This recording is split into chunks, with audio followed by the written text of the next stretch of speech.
ئێرە گوڵاڵەیە پلەی گەرما لە ناحیەی گوڵاڵە لە نێوان 48 بۆ 50 پلەدایە هەندێک جاریش بەرز دەبێتەوە بۆ سەروی 50 پلە.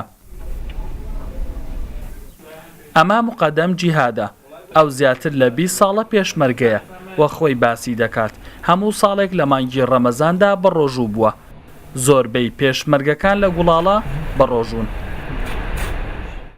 چەکدارانی داعش ئێمە بە کافرە زانێ بەڵام پێشمەرگەکان لە سنووری گوڵاڵە لە 95 بگرە بە ڕۆژیە حرارە لە 49 بۆ 50 یاریەکە. خۆر لولەی تفەنگەکانی وەک تفەنگەکانی شەڕ داخ کردووە سەرباری ئەوە پێشمەرگەکان بە ڕۆژون و سەنگەرەکانیان چۆڵ ناکەن.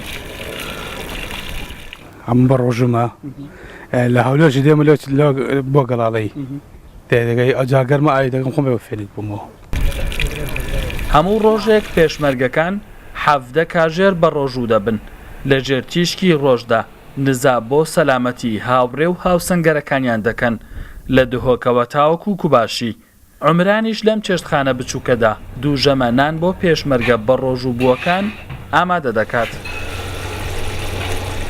ئەوە سەموت بەخە خۆت ئەدونیت بیشکەڵێ نەمە بەردێ نەم مفەڕقی شتێ نییە بۆیانیش دەبەرەیان کول شتێکە ڕۆژی فاسولیە ڕۆژی نۆکە ڕۆژی گۆشتە ڕۆژی مرێژکە.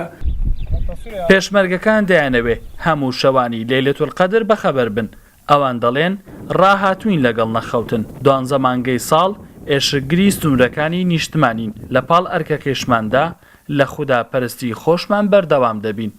خوایەگیان ئەم بەڵایی کە تووشی هەرێمی کوردستان و کورد هاتووە خوایە لە ناوی دەی. پێشمەرگەکان لەم گەرمایەدا لە سەنگەرەکانی بەرگریدا بە ڕۆژون دوعا و پاڕانەوەکانیشیان بۆ بە ئارامی ژیانی هاونیشتمانیانی باشووری کوردستانە. هەڵۆ محەممەد ڕووداو ناحیەی گوڵاڵە.